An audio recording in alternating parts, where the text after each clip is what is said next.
ang lahat. Ngayon po ay ating po pinagdiriwang ating Sumbarako Festival. Mula po sa 2 buwan na paghihirap po na lahat po na puro, naririto na po tayo ngayon sa gabi na pinakahilig kayo po ng lahat. Kagabi po ay nagkaroon po tayo ng voice na isay. Tama ba, Sir Edwin? Yes. At sa mga mga araw, we have our activities, kagaya ng ating coronation highlight ng ating week-long celebration is our coronation night for Minoan ng Talisay, mga maliliit na ito po halo sa selebrasyon para po sa atin po San Jose na pinagdiriwang po natin ngayon po kamistahan. At dahil po dyan, inaanihan po natin ang pambansahan. ang ating mga kabarangay, Ma'am Maya. Yarihan at mapagmahal, pinupuri at pinasasalamatan ka namin ngayong gabi ito sa mga nabiyaya na patuloy ng pinagkakaloob sa bawat isa sa amin. Higit po sa lahat ay paglusugan ng aming mga katawan at ang aming buhay. Ibigay po ninyo ang iwanan ng mga Espiritu sa bawat isa. Nang sa gayon po ay maisagawa namin ang lahat ng aming gagawin ng maayos at nakaayon sa inyong banal na kalooban. Ang lahat po na ito ang maaaring hinihiling namin sa iyo sa mga magkita ng inyong anak na nabubuhay at nagkahari kasama mo ang banal na Espiritu magpasawalang hanggan. Papuri sa Ama, sa Anak at sa Espiritu Santo. Papuri ang mga Panginoon sa Santo San Jose. Amen. Ang ngalan ng Ama, ng Anak at ng Espiritu Santo. Amen. Manatili po tayo nakatayo para po sa pambansang awit, pangunahan ng ating po music and prayer plan.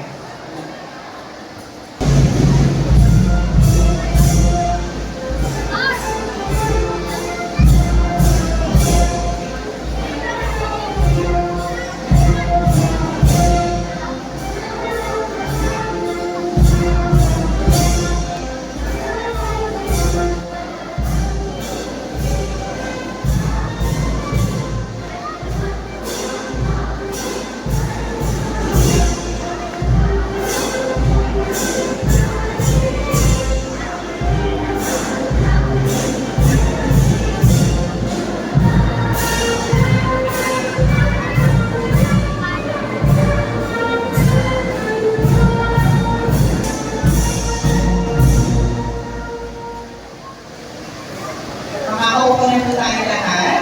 Pinagabi po, Barangay Talisay. Palakpakan naman po natin.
maraming salamat sa ating dalawang banda, ating mga monstro, mga welcome.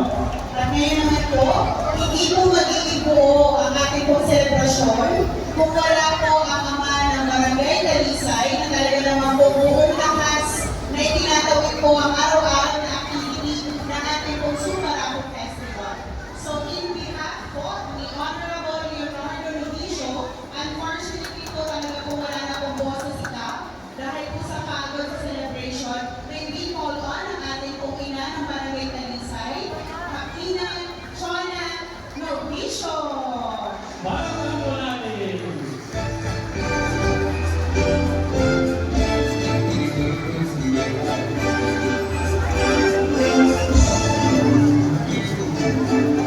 Magandang po sa ating lahat. Salamat po pala sa ating dalawa po at mga tao. Kumusta po ang fiesta? Kumusta po ang handa?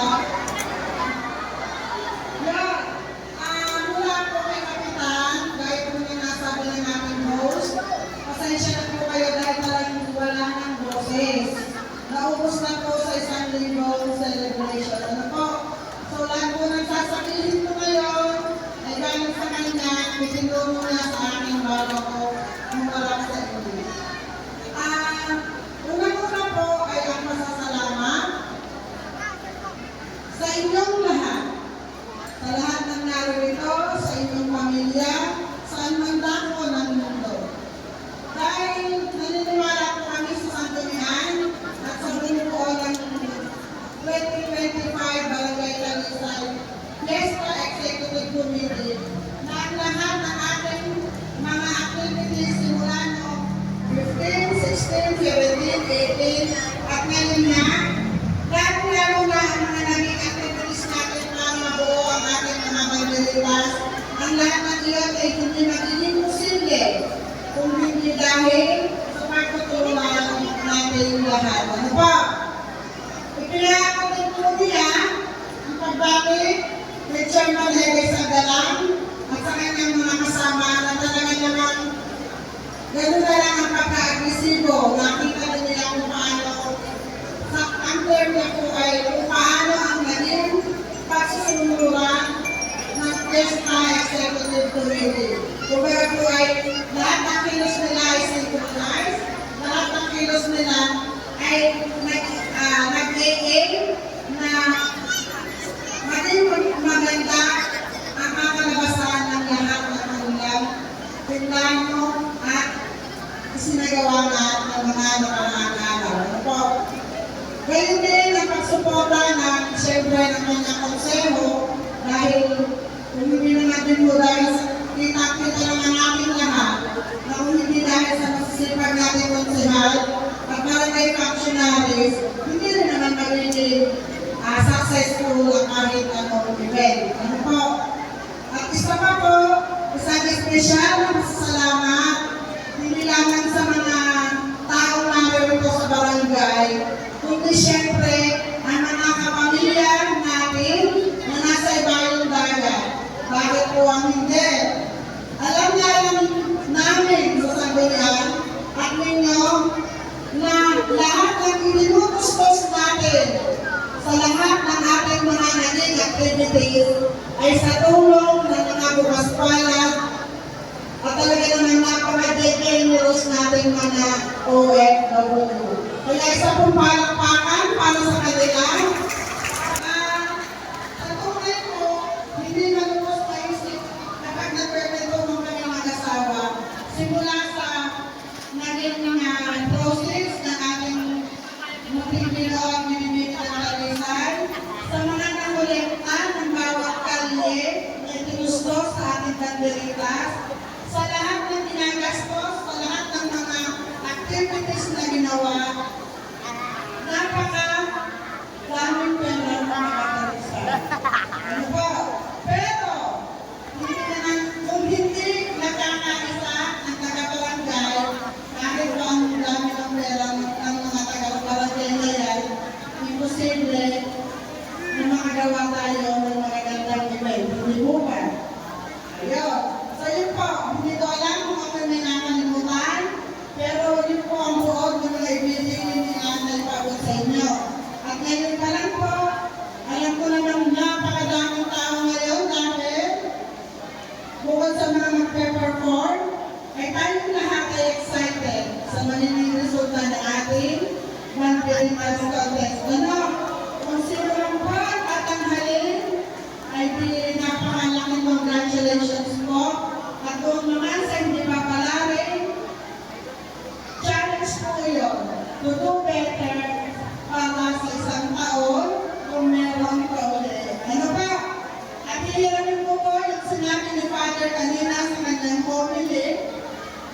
hindi na lang daw po yung mga banderitas.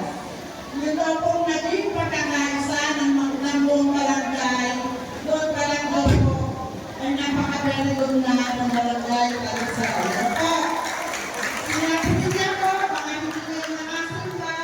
At sabi niya, napakabalat ng barangay San Jose ay ang barangay Talisay sa paggabay ng buong San Jose dahil bibihirang barangay na ang simbahan at ang gobyerno sa pamumuno ng Apoli Capital ay may ganun na harmonious na relationship kung kaya lahat ng ating programa at proyekto ay talaga naman lahat ay successful. Ano pa?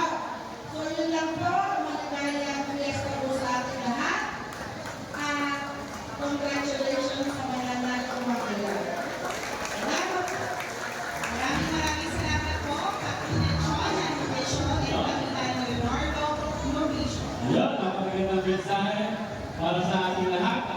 Ang kabuuan ay ang pagkakaisa ng Barangay Talisay. So, muli pala pa natin nakakabi mga sarili ang Barangay Talisay. Okay, at nadako naman po tayo sa isa sa dahilan kung bakit tayo nag-celebrate ng Sumburako Festival.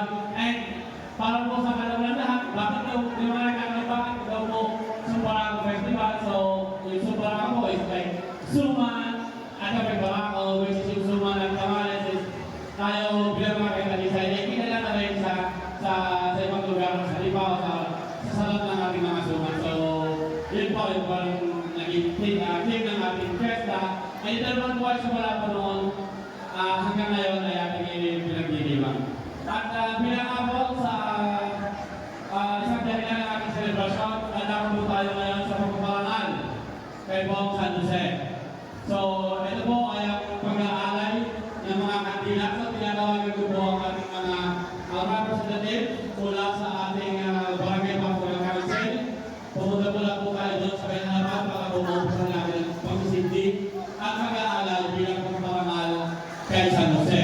Ito po ay susundan ng ating kandila habang sinisindan po ang kandila na lalakad kayo sa una at hindi rin yung kandila dito. Mahalin niyo po mapiting sa inyong sarili yung inyong mga pasasalamat. Lahat ng mga blessing na tanggap natin sa taon na nagdaan sa gabay ng ating buong San Jose.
Kung sino man po ang gustong may gusto kayo pagpasalamat, may salusan na po tayo mga kandila sa likuran, pwede po kayo kumuha doon ng ialay. Ang inyong mga pasalamat po ang mga kandila ito. Para po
para natin kay Paul San Jose, meron po tayong mga performances, mga sayatation from Canadian Western Moral School. At habang naghahanda po ang ating po mga chikiting galing po sa kanitong MS sa Memorial School, magkakaroon po tayo ng napakarami pa pong presentasyon. So, galing po yan sa iba't iba pong grupo dito po sa Barangay Talisay. Huwag na wag po palalampasin ang ating pong awarding again. Sinabi po kanina ni Kamalina kung sino po kaya ang nagpaging galing po sa loob ng 2 buwan na paghahanda para po sa ating Bandinetas Competition. And syempre,